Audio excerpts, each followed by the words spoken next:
The Tao of Self-Confidence, Episode 300. Welcome to the Tao of Self-Confidence, where I share stories of amazing women who have discovered their inner journey to self-confidence.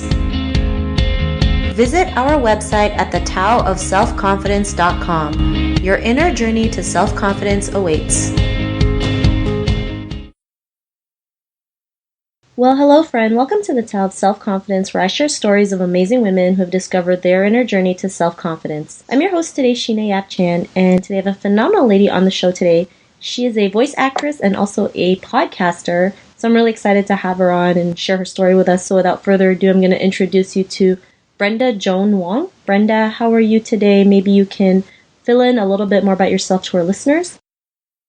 Hi, well, thanks for having me, Sheena. I'm doing well, first off, and yes, I am a voice actress based in Los Angeles, and I have a podcast, sort of, I guess, of a similar nature all about self-confidence and other things, which is called Quarter Life Crisis. Yeah. Awesome. Well, thanks for sharing that. And Brenda, what's your cultural background? My cultural background, I am Chinese American, born and raised in America here, actually in Los Angeles. So beyond that, I am a very American. I guess that's kind of the best way that I can put that. Yeah, born and raised in LA, be a first generation American. Yeah. Awesome. Well, thanks for sharing that. And what would be your favorite self-confidence quote? Man. There's so many. I have so many. I actually used to have just a wall of Post-it notes with a bunch of quotes on them. But there's one I feel is most relevant to me in the most recent months or recent times. It's a bit of a long one, so I hope you'll bear with me. But this comes from a fellow voice actor and musician. His name is Troy Baker. And he has this great quote about perfection, which is something I've always struggled with. And he says like this, it goes, "Do you know why we find the violin such a beautiful instrument? It's because it's slightly out of tune with itself. It's dissonant. It's imperfect. And we find that attractive. We find perfection didactic. So be imperfect. Don't try to be perfect because you'll never, ever, ever get there. Find the beauty in your imperfection. That's where you will excel." Thanks for sharing that. And I think, growing up as an Asian woman, we've been so worried about being that perfect daughter or perfect wife or sister, whatever it is, that we feel like we have to always be perfect so that we can be considered as the good girl, the obedient girl, and it's just really draining. So, it's great to know that, we don't always have to be perfect. We can just be ourselves. We can make mistakes and figure it out along the way. And that there's nothing really wrong when you make a mistake, because sometimes it can actually lead us to the right things. So I really love that quote that you mentioned. And, in your own words, how would you define self-confidence? More deep questions. Yeah, no, first of all, I do agree. I agree wholeheartedly. Being a woman of Asian American background, you have to grow up, or you don't have to grow up, being perfect, but that's definitely how we feel being raised, that you're forced to be perfect and kind of fit this mold that is not just from our parents, but, within society of that, model minority stereotype. Self-confidence, my definition of self-confidence is, to put it simply, it's a belief in yourself. It's a belief in believing in yourself and your skills and your talent and your worth. I think it's not enough to just say, self-confidence, just being confident in yourself, but confident, I feel, can be sort of exaggerated in some ways. Like, confidence can always have sort of a negative connotation to it, where, say someone is, you can definitely call someone confident, but, just a little too much confidence, someone can become or seem arrogant. But I feel that it's too simple to call it that, I strongly believe that it's really about not just, or rather I should say, I think confidence has this impression that it's sort of a shallow level of, or a face, putting on a face of just seeming like you are a strong person. But I think it's actually much more deeper than that. I think self-confidence should be really more of an inner strength. So I would say, to me, self-confidence is about a belief and a strength in yourself and your abilities. Thanks for sharing that. And, I totally agree with having, inner strength, because it's something that, we deal with every day. We go on through challenges, and it's, working from inside to muster up the courage to do something. That's what confidence is. Instead of, saying, I'm confident, being confident is you don't even need to tell people that. Yeah. It's just doing the work, showing others, and inspiring them along the way. So I really love that definition that you mentioned. And, what was your life like before your discovery of self-confidence? See, that's tricky because I don't feel like, at least to me personally, I don't feel like there was a definite one-time discovery of self-confidence. I think it's something that we as people, especially as women, constantly have to keep rediscovering over and over. Even if we think that we've got a grasp of self-confidence, we can easily lose it, within a period of time, whether it's like the next day or within the next couple of years. So I think it's just this ongoing process of re-grasping what our self-confidence is and our believing in ourselves and our worth. But I can definitely think about when I was younger and I didn't yet become to realize who I was as a person. I would say I was definitely very lost. I was lost and going through depression when I didn't even know what depression was. I placed a lot of value of myself in other people and kind of attaching myself to others, whether it's through friendships or relationships or through family, and feeling like I had to be validated through these relationships and letting other people define me for who I was. In short, I was pretty miserable for a long period of time before I got to figure out that I didn't need to put my worth or need to place my value in other people. Yeah, so it was definitely a struggle, but I think everyone has to do that. I think everyone goes through that similar process of, since when you're younger, it's hard to not only figure out who you are as a person, but to place yourself amongst your friends and relationships, your family, and society. And so you are so easily impressionable and can be twisted and pulled and turned and every sort of way to just fit in. So yeah, it was a struggle for me. Thanks for sharing that, Brenda. And I know it's something that most women, especially Asian women, deal with, especially seeking validation from others and feeling lost, not knowing who we are, because all our lives we've been told what to do versus what we wanted to do. And yeah, what was that point in your life when you realized you were more than enough, that you knew what you were worth and you just went out there and did what you wanted? What was that aha moment?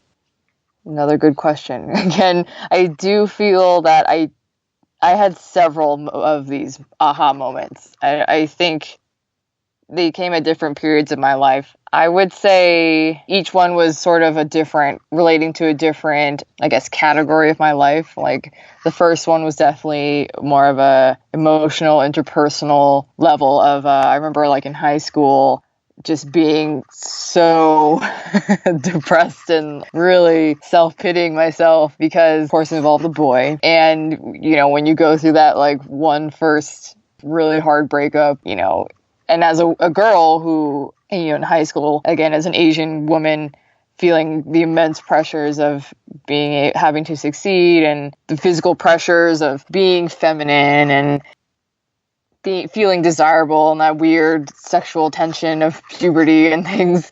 I think my first aha moment was just realizing that I didn't need to belong in a clique and didn't need a significant other or another person to validate my feelings and my self-worth as a person. That was definitely probably number one aha moment. I'd say within the next decade or next couple years or so, another aha moment came with, again, kind of fitting in, realizing I didn't have to kind of give into peer pressure in my years of college, and then definitely realizing that pressures, just constant pressures. I feel like now I'm looking back, my life was just constantly under pressure to be something that I didn't want to be, or be someone or live a life that was prescribed for me rather than creating my own life. And, I think I was just really tired of following some type of career that wasn't really for me.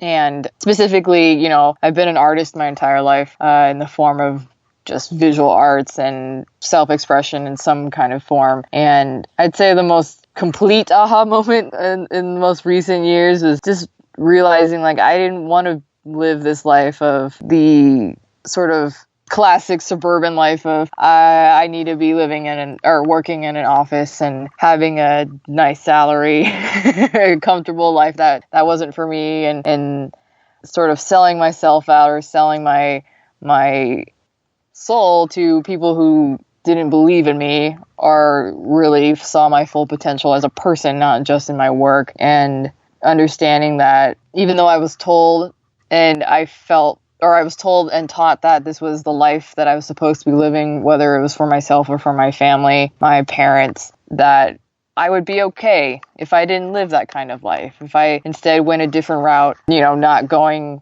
for a traditional route of making money and providing for myself and my future in that traditional way that looks good on paper. Something about just seeing other people's success stories and realizing like it's not the end of the world if you don't go the simple cubicle route of working that kind of 9-to-5 life, that I would be okay, because I think that was my greatest fear, that I'm not good enough to succeed in an unconventional, quote unquote unconventional life that society doesn't exactly recognize as success, if that makes any sense. Being, whether that's living a creative life, completely that's up to you in your own path that you define for yourself. Yeah, that was probably one of the moments, just having so many jobs that really did not work out for me and realizing like, I'm going to be okay. I'm strong enough, and worst case scenario, like I'm not going to end up on the street. I'm smarter than that in the fact that I would find some way to make this work. Even if I do hit some kind of low point, I have the strength, I have the knowledge, I have the connections and friendships to make it work. Thanks for sharing that. And I think that's something that we all go through, right? I mean, sometimes we may have to go through a couple of jobs, a couple of businesses that we set up to realize, like, it's okay to fail forward, right? And just keep going, because it builds strength, it builds character, it shows us that, we can fall down and get back up again, fall down, get back up again until, we reach that goal that we want. And there's nothing wrong with that. A lot of people feel like they're not worthy when they fail, right? I mean, it's hard. Yeah, I've been guilty of it, and it's something that over time we realize, like, so many people fail, and then yet so many people succeed at the same time. And it's part of the process, it's part of the journey. And to the woman who's listening to your episode, she may be going through a similar journey. What would be that one tip you would give to her? I feel like I've got different kinds of advice, but first off is hang in there. Hang in there. I know it's tough because I've been through it. I'm still going through it. As I said, we're constantly relearning what our self-confidence is and who we are as people as we continue to grow and meet new people and learn new things, see new faces, live different experiences. And it's hard. So first off, I just have to say, stick through it. And I applaud you because it is so hard. And a lot of people don't have the good fortune of being able to even get to the first step of gaining self-confidence. Some people are, as sad to say, in lesser situations, more unfortunate situations of, not being enabled to have their self-confidence and learn who they are, who they truly are as people. So hats off to you. It's a hard journey. Beyond that, I would say just remember who you are as a person and remember the things that are very important to you, and don't ever compromise yourself or the things that you do value and things that are valuable to you. Don't ever shrink yourself or become small for other people just because you think that they're just loud and being obnoxious and telling you that you need to be doing this, you need to be doing that, or maybe that the people around you are not being supportive. Just try not to give in. Don't become small for people who refuse to grow. Thanks for sharing those tips, and I totally agree. I remember there was one lady who quoted, "You are too big to be too small." So, it's a great quote. Yeah. And it's like so true. We try to, dumb ourselves down or, devalue our worth for someone else, not realizing that's really hurting us and that person at the same time. So great tips that you mentioned. And if our listeners wanted to get to know a little bit more about you and what you do, is there any links or social media profiles we can connect with? Yeah, sure thing. You can find me on Twitter at Brenda J. Wong, my middle initial. On Facebook, You can actually find my podcast on Facebook and on iTunes if you search Quarter Life Crisis. I think there's a couple out there with a similar name, but I am on Quarter Life Crisis on iTunes. It says Quarter Life Crisis, hosted by Brenda Wong. And if you wanted to take a look into my voice acting endeavors, I do have a website, and my website is my full name of BrendaJoanWong.com. Awesome. Well, thanks for sharing that, Brenda. And to our listeners, if you want to connect with Brenda, you can also head on over to the taoofselfconfidence.com and search for Brenda's name. Her show notes will pop up along with everything else we talked about. And I just want to thank Brenda for taking the time to share her story with us. So thank you so much. Thank you. Thank you for having me. This was amazing. And I think what you're doing and what you're sharing with people is great.